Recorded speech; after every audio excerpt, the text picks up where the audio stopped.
Jebus came back. I want to tell you all about it next on The Tie-Dyed Therapist.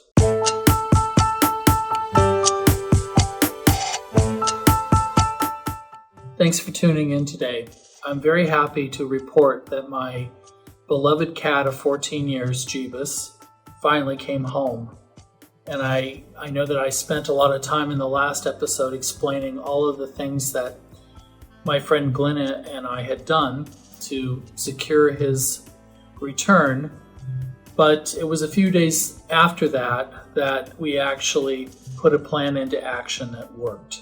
So I wanted to just update you all on that, and I wanted to tell you what actually had happened, so that in case you get put in a similar situation with an animal, this might be a good way for you to get him back or her back. So what happened was, on the advice of the rescue group that I was consulting with, Right Rescue in Bedford, they told me to keep my porch light on and to continue to feed Jebus outside. Even though initially for the first few days, several days actually, there was no indication that any animal was eating any of the food or drinking any of the water that I left out for it. But funny enough, what started happening was I started to see little signs that gave me confidence that it was Jebus and that Jebus was actually eating the food I was giving him, particularly his favorite cat treats. And so late last week, I had conducted this experiment where instead of just feeding him at the bottom of the stairs, I started putting little cat treats up on the top of the stairs in the stairway to see if he would actually crawl up and get each of those treats. And sure enough, he did. I also noticed that he was drinking his water, and I felt confident enough to do the next step, which is a trap. Now, before any of you get alarmed about a trap, I'll explain what this trap is and how safe it is for animals. It's the kind of trap that rescue groups use all the time. Basically, what this trap consists of, it's a wired cage in the form of a cylinder. It's long, rectangular, and it's just big enough for an animal, a cat size, or a small dog to get into. At the end of the trap, that's where you put your food. That's where you put the bait, basically. And then you layer the floor of the trap with newspapers, because as you get closer to the bowl of food, there's a lever on the ground floor of it that if they press it with their paw, the back door closes. And it happens very quickly, and it's very harmless, but they are secured and they're not going to get out of that trap until you let them out. And so, you put the paper down so that they don't see the lever that they're actually pushing with their paw to get to the food. So last Friday night, which was August 11th, my husband constructed the trap, the cage, and we lined it with the newspaper. We put down a bowl of two of his favorite things, which is really smelly tuna fish and oil, and some of his favorite cat treats. The kit, the trap itself, also contains a burlap cloth, and the burlap cloth is covered. It covers the trap so that the cat doesn't see it as a cage, because they won't go into it.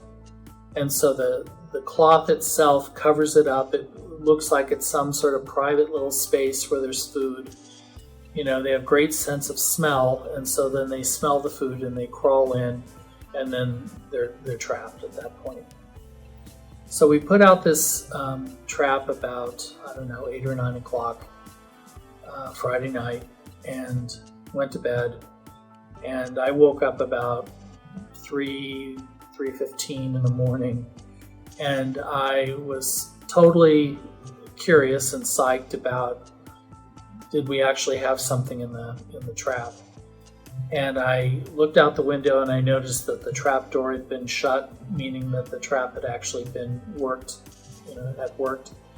And then I had to go outside and pull off the cloth to see, had I trapped a cat, had I trapped a fox, a squirrel, a raccoon, what was in the trap? And to my delight, there was Jebus waiting for me. And so let me give you an update about Jebus. So Jebus lost a lot of weight during the time he was away. He was out for 43 days.